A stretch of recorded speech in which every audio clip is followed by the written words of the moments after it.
Hey, this is Mike Gingrich with another Alive with Mike, taking you through another episode, and today's special one because this is something you've probably encountered in the past 8 weeks during this COVID-19 pandemic, and that is the use of video conferencing, right? And what's the term that's become synonymous with video conferencing? Zoom, right? But maybe you've experienced some ups and downs with Zoom. Maybe that you thought you had the paid version, but it cut you off at 40 minutes and it gave you the countdown timer, or um, it changed and now people had to needed a password and you weren't aware of that, and so it got mixed around, or hopefully you weren't Zoom bombed, as some experience. What I'm here to tell you today is that there are a number of alternatives to Zoom. So video conferencing and Zoom aren't just one, and video conferencing is much bigger than that, and there are alternatives out there, including free alternatives and low-cost alternatives that you might want to consider. So Zoom is not the only one that you need, and neither do you have to pay an arm and a leg to get them. So I want to take a look at least 6 different alternatives to Zoom that you consider. First one is Zoho Meeting. Zoho Meeting, Z-O-H-O. And Zoho Meeting is a excellent tool, gives you all the benefits, including screen sharing, meeting with participants, being able to record the chat piece. You can actually mute participants' microphones. So, very similar to Zoom, and it does have a nice free plan as well as paid plans on that. So take a look at Zoho Meeting, Z-O-H-O Meeting, and it does have an app for the use on tablet and mobile phone as well. So definitely one to consider. It looks like it's been a stable application. Zoho is a Indian-based company. Now they have a number of other tools. They have a social media tool, they have a CRM tool, so they're not a newcomer to this kind of scaling and those kind of pieces. So you want to take a look at. Another one that you definitely have heard of, but maybe didn't know that they have a video conferencing tool, is Microsoft Teams, and it's a tool that is basically replacing Skype for business. So Microsoft bought Skype and has that integrated. There still is Skype. They want to consider that just more for individuals to use, and they wanted a more unique, distinct business tool, and so they created Microsoft Teams in that regard. Again, it has the chat features, the video calls on a single tool. The benefit with that is if you're also using Office 365, you can have easy access to documents and things within that. And it does have a feature for large scale. So if you want to host an event, that type of thing, up to 10,000 in a meeting, that's a significant. But it's integrated with their other pieces. So the OneDrive cloud storage with SharePoint, all those type of things. Right now, because of the pandemic, Microsoft Teams is offering a free version. It does have limited features, but I don't know how long that's going to last. That's generally going to move up into the paid version. Third one you may have heard of before, and that is GoToMeeting. GoToMeeting's been around. GoToWebinar, if you've heard of those.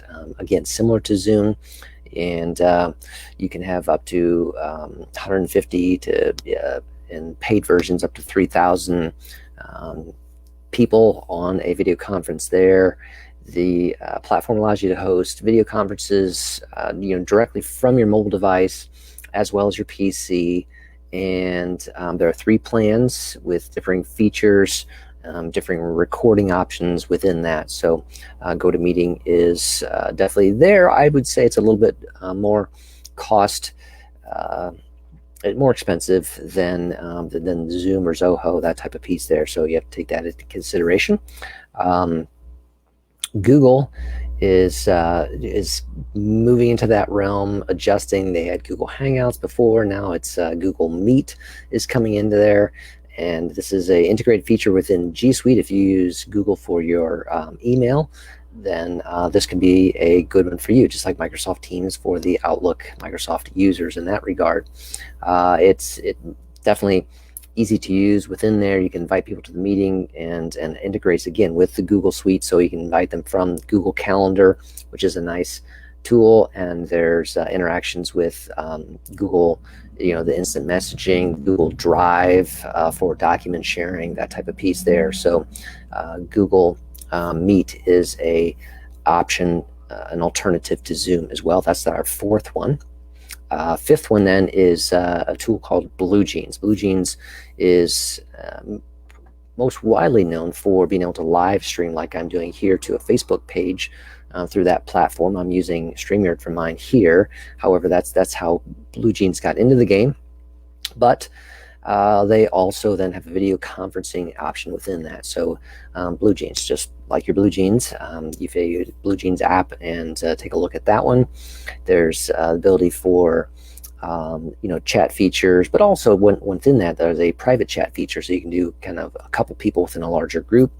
You can definitely record it as the others that you can, and there's a trial version for upgrading to the paid plan. So again, that's a paid tool, and something kind of in the mix there between not as expensive maybe as Microsoft Teams or GoToMeeting, but not necessarily as cost effective as like a Zoho would be. Now, that was number 5. Number 6 is WebEx from Cisco. Okay, that's the 6th one. WebEx from Cisco. Maybe you've heard of WebEx before, been on a WebEx webinar. Now they also do have video conferencing, so meeting. So again, the difference, webinar is one person speaking to many, and then video conference is everybody's in a group in a room together where multiple people can speak, and you're having a meeting. So WebEx also does have the video conferencing meeting capability. Again, a little bit higher end cost-wise, typically for the medium, larger business entity. And there starts with a room that's up to 50 participants. And they do have a free version right now with that 40-minute limit, just exactly like Zoom does.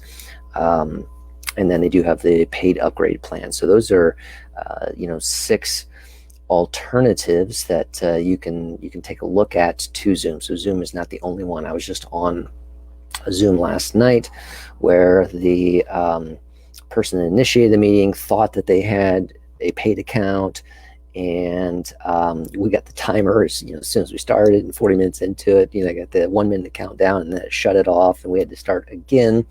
And so they weren't sure what was going on. I didn't look at their account that way, but I know people are having trouble with that free version versus paid version of Zoom at times. It's not the only one that's out there. That's what's important to know. There are options and alternatives, and so that's what I wanted to cover for you today, because I think video conferencing is here to stay. It's not going anywhere, and this is something to take a look at. What are the options? So you can find out all this information by going to digitalhill.com and clicking on the resources button. I'm going to drop the link here in the comments as well for full details. Sorry if you heard that. I have my window open. It's a nice day out here, and loud car just went by there. So that's that information, and that's what I want to cover today. Those 6 free options for you. The post is in the comments here. You can go over there and take a look at that. That should give you some options. If you don't want to be stuck with just Zoom, you don't have to be. All right. This is Mike with a Live with Mike, over and out. Have a great day.